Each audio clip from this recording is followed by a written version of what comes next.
이 촛불 집회에 집회할 때 촛불을 들고 나오는 의미가 무엇인가, 우리는 그걸 한번 더 생각해 봐야 될 것 같습니다.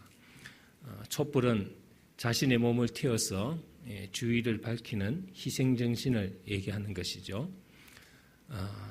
그래서 국민을 위해서 희생해야 할 대통령이 그런 희생과 사랑의 정신 없이 국정농단을 했기 때문에 촛불 집회가 또 열리는 것 같습니다. 우리 그리스도인들도 자기 자신을 주위에 환하게 밝힐 수 있는 빛의 잔으로 살아가야 되겠고 또 빛의 삶을 살아야 되겠습니다. 오늘 5절에서 사도 요한은 하나님은 빛이다 이렇게 정의하고 있습니다.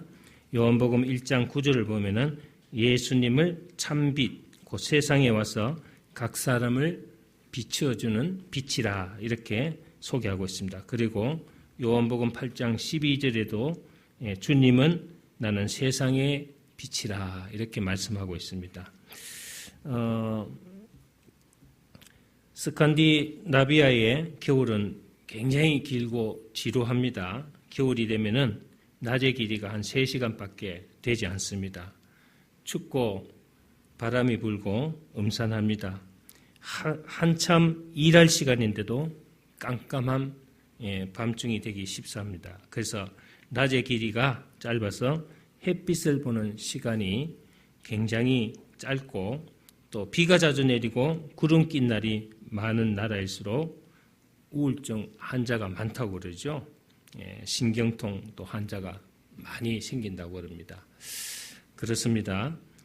그런 면에서 우리나라는 상당히 축복을 많이 받은 나라 중에 하나라고 얘기할 수 있죠. 왜냐하면 사계절이 또렷하게 구분되어 있습니다. 봄에는 꽃이 피고 여름이면 녹음이 우거지고 가을이면 낙엽이 지고 오곡이 무르익고 또 겨울에는 흰눈이 덮이고 얼음꽃이 핍니다. 세계 어느 나라도 이런 절기 조건을 가진 나라가 없습니다. 햇빛도 열대지방처럼 뜨겁지도 않고 또 겨울에 춥다고 하지만은 한대지방처럼 그렇게 아주 냉각되지는 않습니다. 그래서 오늘 본문 5절 보면은 하나님은 빛이라 그에게는 어둠이 조금도 없으시나니 그랬습니다. 햇빛은 전 세계를 동시에 비치지 못하죠. 그러나 하나님의 빛은 동시에 전 세계를 다 비칩니다. 햇빛은 식물을 자라게 합니다마는 하나님의 빛은 인간의 영혼을 살리는 역할을 합니다. 햇빛은 반대편에서는 그늘을 만들지만은 하나님의 빛은 어느 곳에도 어둠이 없다 그랬습니다. 하나님의 빛이 비치는 곳에는 조금도 어둠이 없다는 말이죠. 우린 오늘 그 빛 앞에 살아가고 있습니다. 그리고 그 빛 가운데 걸어가며 또 그 빛 가운데 살아가는 삶을 살고 있는 자녀들이라 할 수 있습니다. 사람의 그 신체 내부를 촬영해서 질병 유무를 밝힐 때 병원에 가면 검사가 굉장히 많습니다. 피 검사, 소변 검사. 그 중에서도 제일 정확하게 해야 되는 것이 엑스레이 촬영이라든가 또 내시경 촬영법도 있고 CT 촬영법도 있죠. 그 가운데 CT 촬영법은 마치 돋보기를 가지고 손으로 다듬듯이 그 머리끝에서 발끝까지 샅샅이 촬영하죠. 그래서 질병 유무를 판독하게 냅니다. 제가 예전에 무릎이 아파서 MRI를 한번 찍었는데 정말 놀랄 정도로 무릎 속에 하나하나 그 구조까지 다 이렇게 나타나는 걸 봤습니다. 그러나 하나님의 빛은 내시경을 집어넣고 필름을 집어넣고 CT 촬영하듯이 하지 않습니다. 하나님의 빛은 여러분들이 더러 누울 필요도 없습니다. 시편 139편 2절 3절을 보면은 주께서 나의 안고 일었음을 아시며 멀리서도 나의 생각을 통촉하시오며 나의 길과 눕는 것을 감찰하시며 나의 모든 행위를 익히 아시온다 그랬습니다. 우리는 우리의 생각까지도 통촉하신다. 또 그런 말이 있죠. 우리의 머리털도 헤아리신다. 정말 우리가 상상할 수 없을 정도로 하나님께서는 나의 내면, 외면 모든 것을 다 알고 계신다는 것입니다. 하나님은 빛이십니다. 어둠을 밝히고 세상을 구원하는 빛이라는 것입니다. 조금도 어둠이 없는 영원하고 완벽한 빛이라는 것입니다. 그래서 오늘 본문은 빛 가운데 살고 빛과 함께 살고 빛을 향해서 걸어가면은 어떤 복이 축복이 임하는가 하는 것을 잘 밝히 설명하고 있습니다.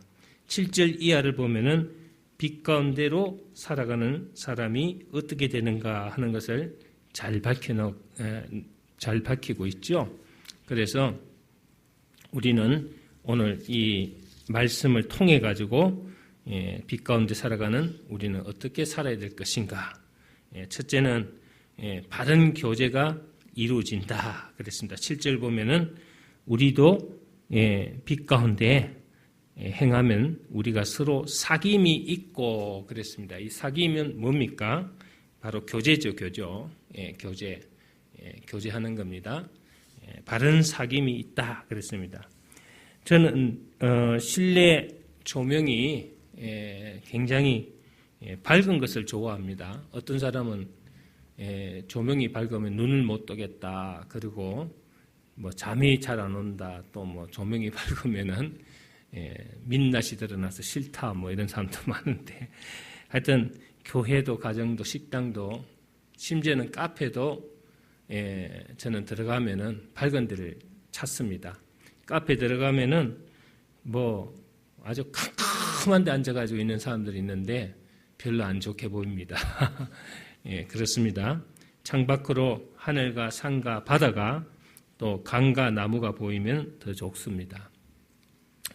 그래서 앞에 앉은 사람 얼굴도 잘 안 보일 정도로 조명이 캄캄하고 어둡게 하면은 거기는 음산한 기운이 돌게 되죠. 그러다가 또 음악까지도 이상한 음악 틀어놓고 말이죠. 척 늘어지는 그런 얘기를 하면은 마치 산적 굴 속에 앉아있는 그런 느낌이 들게 됩니다.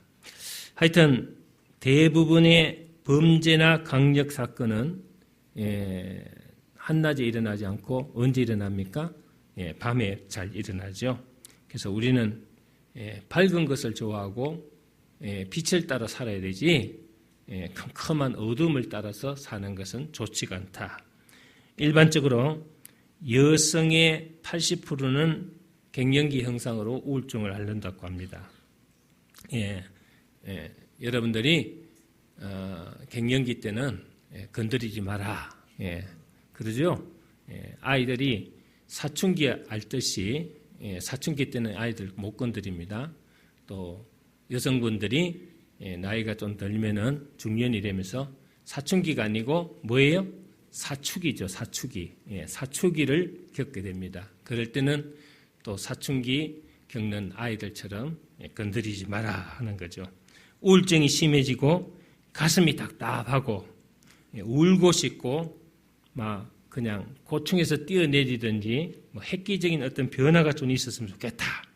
그래가지고 어떤 분은 달리는 차 속에 뛰어들기도 하고 본인이 막 그냥 여성분이 120km, 160km, 180km 밟고 막 달리는 사람도 있어요. 고속도로. 세상 만사가 다 귀찮아가지고 집에 가면은 막 그냥 쓰레기통처럼 그렇게 만들어 놓고 사는 사람도 있어요. 그게 다 갱년기 우울증입니다.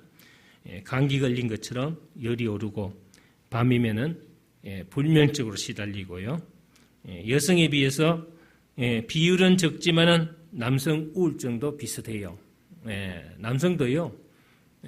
그때가 되면은 호르몬 변화가 생기면서 모든 것이 다 약화가 되죠. 그때 이제 남성들은 뭐 전립선 비대증도 생기고 오줌빨도 약해지고 몸도 기력도 자꾸 빠지고 피곤해지고 무기력해지고 이렇습니다. 그러다 보니까 그냥 부인하고 얘기하는 것도 귀찮아요. 그냥 바보처럼 멍하게 집에 가면 텔레비나 쳐다보고 게임에 빠져 있고 한 곳에 집중하면 거기에 박혀가지고 빠져나오지를 못하죠. 하여튼 전문가의 견해는 누군가로부터 내 감정을 이해받고 공감받을 때 우울증이 치료된다고 합니다.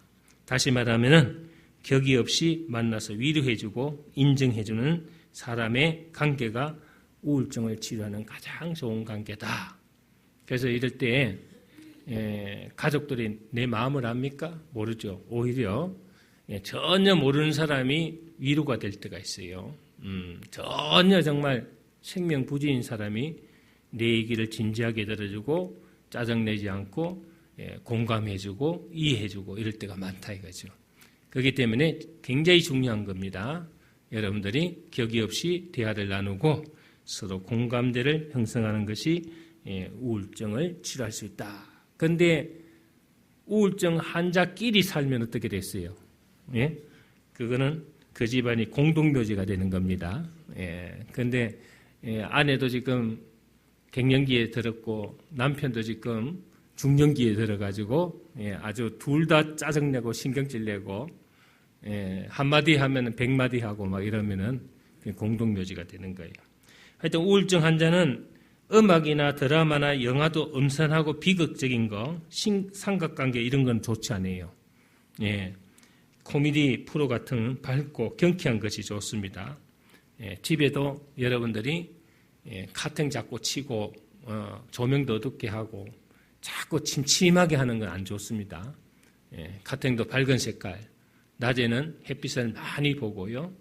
또 음악도 굉장히 경쾌한 거. 그래서 찬송도 기도도 우물우물거리면 안 됩니다.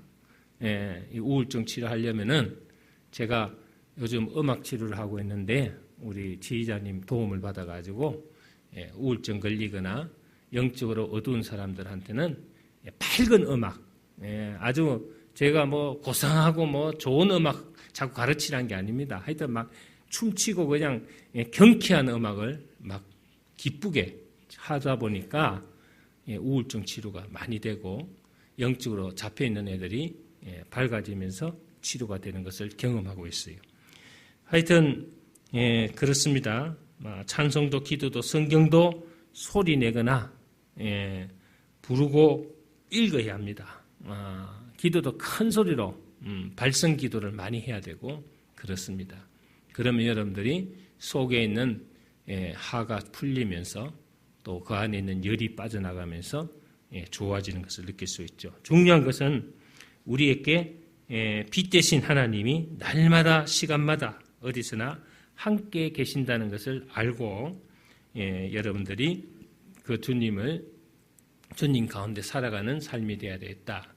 이사야 43장 5절 보면 두려워 말라 내가 너와 함께 하리라 했고 마태복음 28장 20절을 보면은 내가 세상 끝날까지 너희와 항상 함께 있으리라. 아멘입니까? 이렇게 항상 빛 대신 주님 안에 있으면서 여러분들이 빛 가운데 살아가야지 빛 대신 주님을 붙들고 살면서도 어두운 가운데 살아간다는 것은 있을 수 없는 일이죠. 미국 그 노스캐롤라이나의 두쿠 대학이라는 데 있어요. 두쿠 대학이라는 데인데 거기에 있는 헤럴드 박사가 2012년 1월부터 2013년 3월까지 55세 된 그 중환자 600명을 대상으로 질병을 극복하는데 신앙이 어떤 역할을 하는가 하는 것을 조사를 했습니다. 그랬더니 조사 결과에 따르면은 신앙에 대해 부정적인 견해를 가진 사람일수록 치유가 잘 안 되고 사망 위험률이 높다는 것입니다. 하나님이 자신을 사랑하지 않는다고 생각하는 사람이나 마귀 때문에 질병에 걸렸다고 생각하는 사람일수록 사망률이 높고 질병이 잘 치유가 되지 않는다. 그래서 이제 약을 복용하더라도 또 병원에 가서 수술을 받고 회복 시기를 갖고 있는 사람일수록 더 신앙적으로 믿음을 가지고 반드시 하나님께서 나를 치유해 주실 것이라는 그 믿음을 가지면은 치유도 회복도 빨라진다는 것을 우리가 알 수가 있습니다. 그래서 헤럴드 교수는 환자들의 신앙이 치료 과정에 얼마나 중요한 역할을 하는가를 조사 결과로 확인했다. 이렇게 발표한 적이 있습니다. 빛 가운데로 걸어야 빛 대신 하나님을 믿고 또 여러분들 살아야만 내가 밝은 사람으로 살아갈 수가 있다는 것입니다. 그리고 밝은 사람은 밝은 사람과 교제하고 밝은 사람은 밝은 일만 자꾸 생겨요. 어두운 일이 안 생기고. 무슨 말인지 아시겠죠? 내가 밝아야 밝은 일만 자꾸 생기는 겁니다. 1950년대 인기 최고의 절정에 올랐던 저도 굉장히 좋아하는 미녀 배우인데요. 오드리 헵번. 이 오드리 헵번은 알다시피 로마의 휴일로 아주 명성을 떨치셨습니까? 이분이 온갖 명성과 부와 영광을 한 몸에 거머쥔 사람입니다. 정말로 무엇 하나 부를 것이 없는 할리우드 대배우였습니다. 그러나 그녀는요, 그런 인기, 명예, 영광 다 뒤로하고 굶주리고 헐벗은 난민들 도우기 위해서 아프리카로 헐벗은 땅 아프리카를 찾아가서 정말 굶주린 아이들을 보살피면서 헐리우드에서 죽지 아니하고 그녀는 결국 좋은 일을 하다가 생명을 하나님 앞에 가게 됐죠. 그러면서 그분이 한 얘기가 있어요. 저는 그걸 굉장히 기억하고 있는데 당신에게 또 다른 손길이 있다는 것을 기억하라 그랬습니다. 하나는 자신을 위한 손길이고 다른 하나는 다른 사람을 도와줄 수 있는 손길이 있다. 이렇게 얘기했습니다. 참 의미 있는 그런 말이죠. 우리는 하나님과 교제해야 됩니다. 교제해야만 여러분들도 이웃과 바르고 정당한 교제를 나눌 수가 있다는 것을 알 수가 있다 이죠. 할렐루야.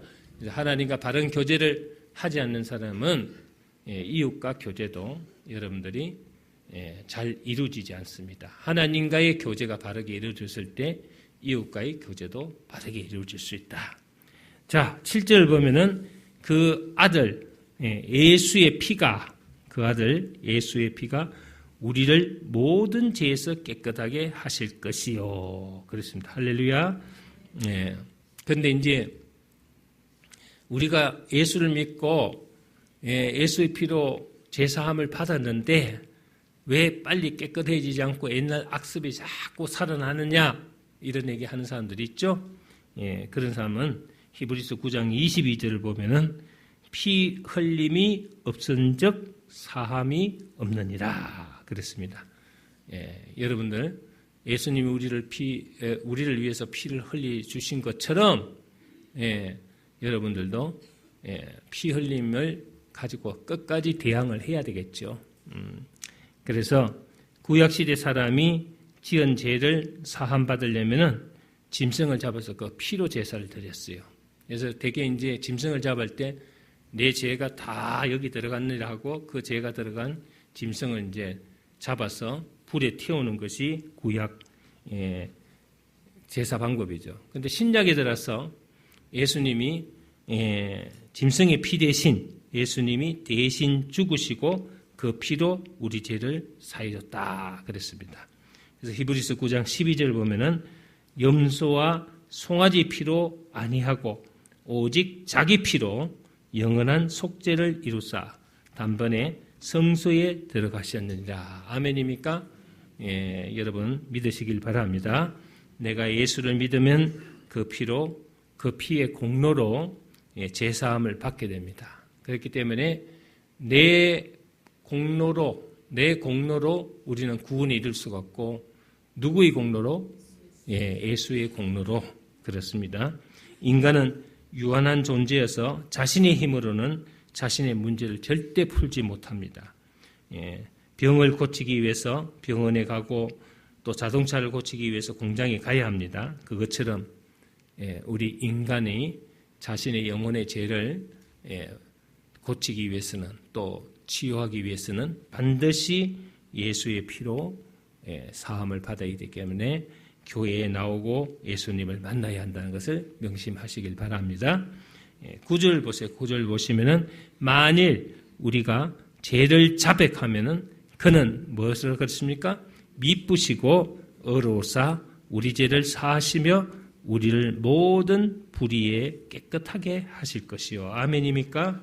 예수님을 믿는다는 것은 예수님을 신뢰하고 모든 것, 걱정, 근심, 염려, 불안, 두려움, 이런 절망, 좌절, 이런 모든 죄 따위를 예수님 앞에 맡기는 겁니다.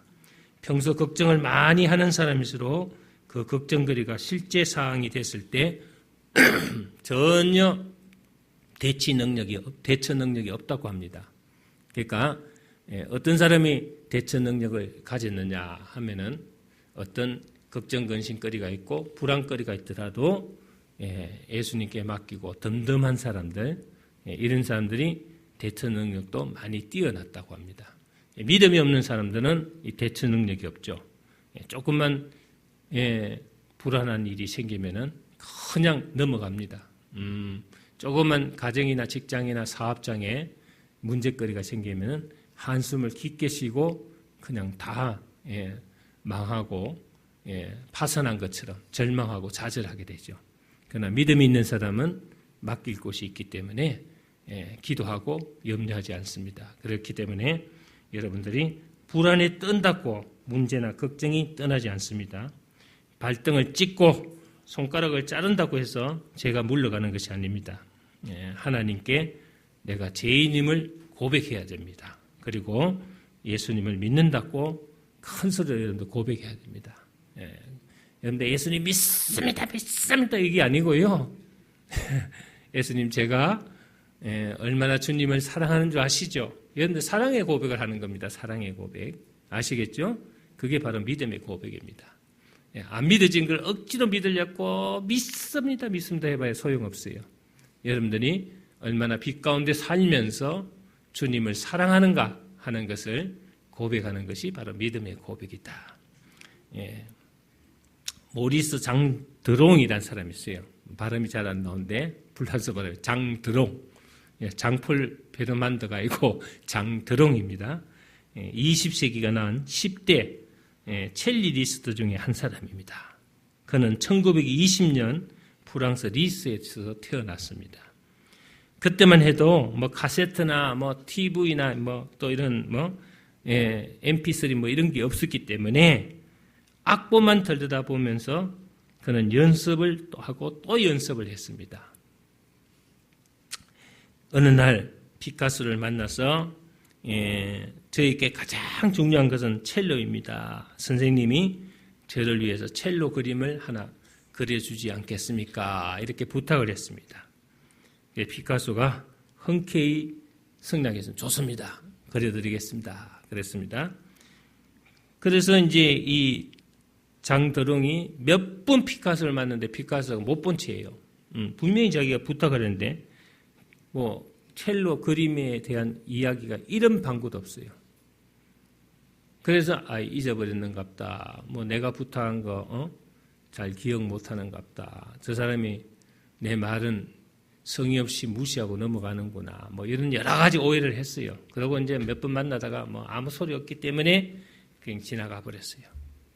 그런데 10년이 지난 후에 어느 날 피카소가 그 사람 앞에 턱 나타나서 장드롱 씨 그러더래요. 그러니까 놀래가 보니까